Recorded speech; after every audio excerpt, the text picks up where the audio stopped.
addicted to art making. Yeah. And I make expensive art. Like, I don't know if that liquid emulsion job I did, like that I took thousands and thousands of dollars. Like, I don't go on holidays, or if I do go on holiday, it's to do art research. So I'm literally, perversely, for all the humorous side, I'm absolutely committed. So, I find that I make the artwork regardless. Yeah. I've had grants, I haven't had grants, I've had residencies, but I make it regardless.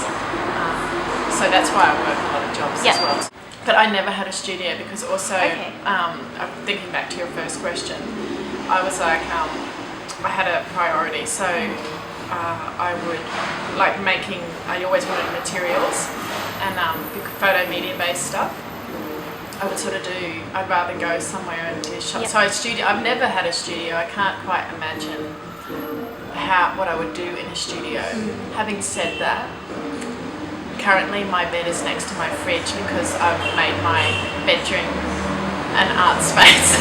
I actually think that separates that first 5 years.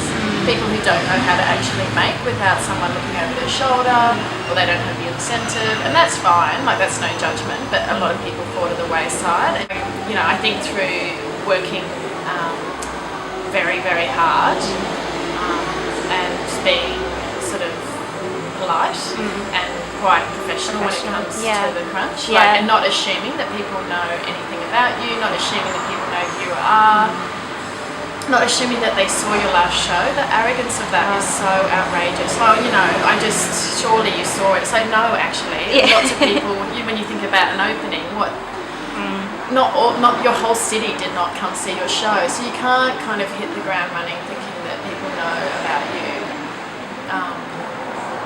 Humble. I mean, a bit of humble pie, I think, goes a long way.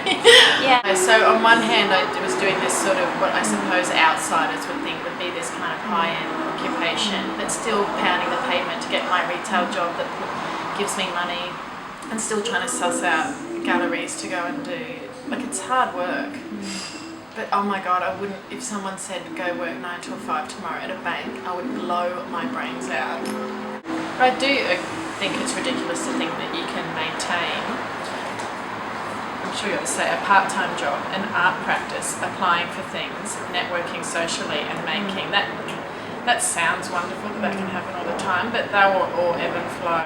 Honestly, you don't realise how lucky you're at uni to be able to make a body of work every 6 months.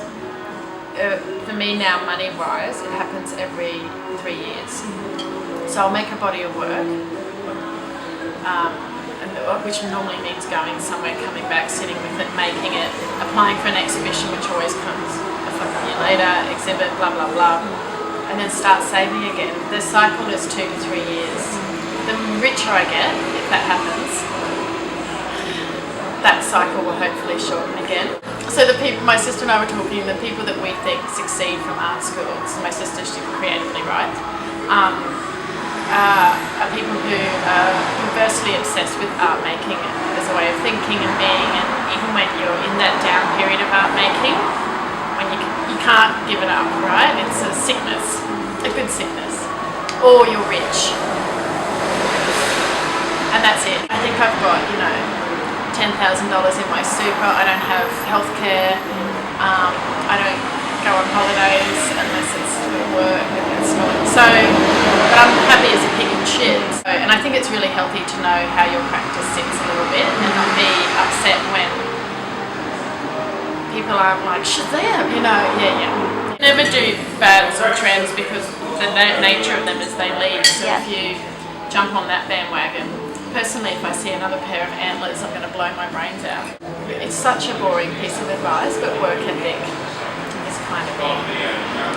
And it's kind of, maybe what people should do is find out and be quite honest about what level of work ethic they have.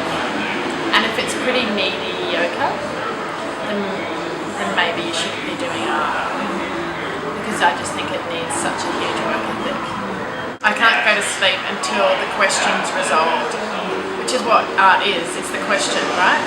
So it's not so much I have to do this because it's due tomorrow. Or, I mean, that happens around exhibitions, of course, but it's like I have to do this because I'm going to lose my shit unless I find out what the fuck is going on with this? Like, that's it. Yeah.